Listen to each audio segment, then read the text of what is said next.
Hi class, today we're going to read A Lady of Fatima with the book. Okay, so we have the Our Lady of Fatima.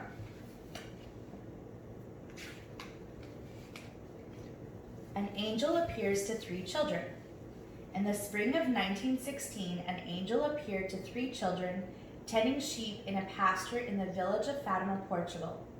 The older girl, Lucia Santos, was 9. Her two cousins, Francisco and Jacinta, were 8 and 6. The angel taught them special prayers and told them that he was the angel of peace, the guardian angel of Portugal. The angel taught them to say, "My God, I believe, I adore, I hope, and I love you. I ask forgiveness for those who do not believe, nor hope, nor love you." The angel asked them to pray for sinners and for peace, and to hear the suffering the Lord would send to them.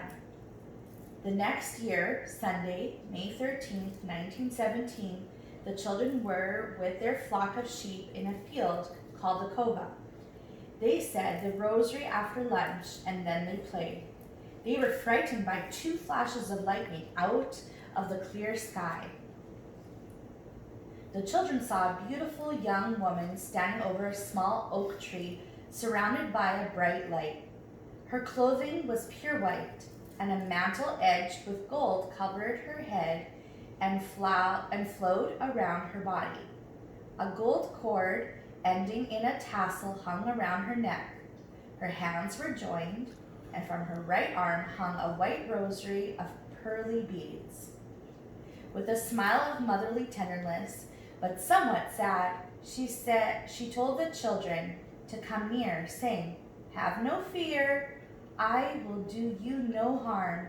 I come from heaven. I want you children to come here on the 13th of each month until October. Then I will tell you who I am." "Do you come from heaven? Will I go there?" asked Lucia. "Yes," replied the lady, "but you must say the rosary, and say it devoutly." After the vision, the children returned to their homes. The children tell their secret.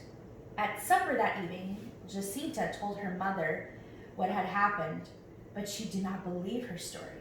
Her brothers and sisters, all home from Sunday night supper, spread the story throughout the village the next day. Relatives and friends gathered in their home, demanding to know why the children were telling such lies. Lucia's mother was angry with her when she told her secret. Within 24 hours after the children had seen the lady, the prediction she had made, "You will have much to suffer," started coming true. Only the father of Jacinta and Francisco believed the things that were happening. He did not think that his children would lie to him. The priest said to him, "Let the children go to the cova. Then bring them to me, and I'll question them one by one." When the people heard about the story, they made fun of the children. They thought they were lying. The lady's second visit happened on June 13th. The children knelt down near the oak tree and began to say the rosary. A flash of lightning came from the clear sky. Lucia cried out, "Our Lady is coming!" The lady appeared in a bright light and asked the children to say the rosary every day and to say after each mystery, "O my Jesus, forgive us our sins, save us from the fires of hell, lead all souls to heaven, especially those most in need of your mercy." Lucia asked the lady if she would take the children to heaven. She said, "Francisco and Jacinta soon, but you must remain on earth to spread the devotion to my Immaculate Heart." On July 13th, 5,000 people were with the children and came to the cova with their flocks. The lady appeared for the third time. The Virgin Mary foretold the Second World War and the coming of communism. She asked for the consecration of Russia to her Immaculate Heart. On August 13th, the mayor of the town came in his carriage and took the children away as they were leaving for the cova. After asking them many questions, he put them in jail. He tried to make them change their story. Since they would not do so, they were released from the jail.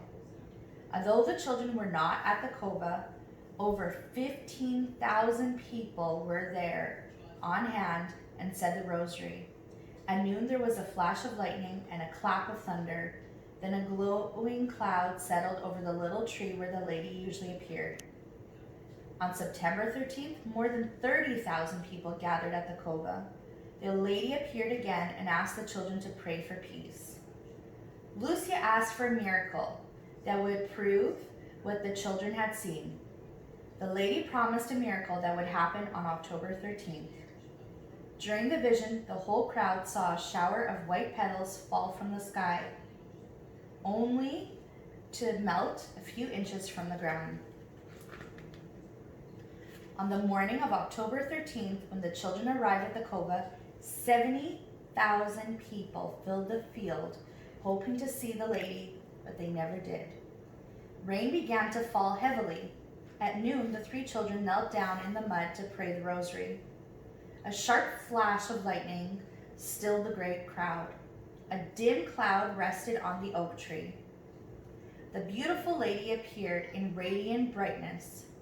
Lucia asked the question, "Who are you and what do you want?" The lady said, "I am the Lady of the Rosary, and I have come to warn the faithful to amend their lives and ask pardon for their sins. People must not continue to offend the Lord, who is already so deeply offended. They must say the Rosary."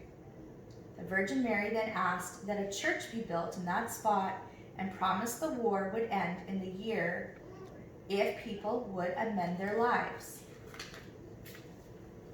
The Virgin Mary then rose from the tree and showed her beauty and power. The children saw her first with Saint Joseph.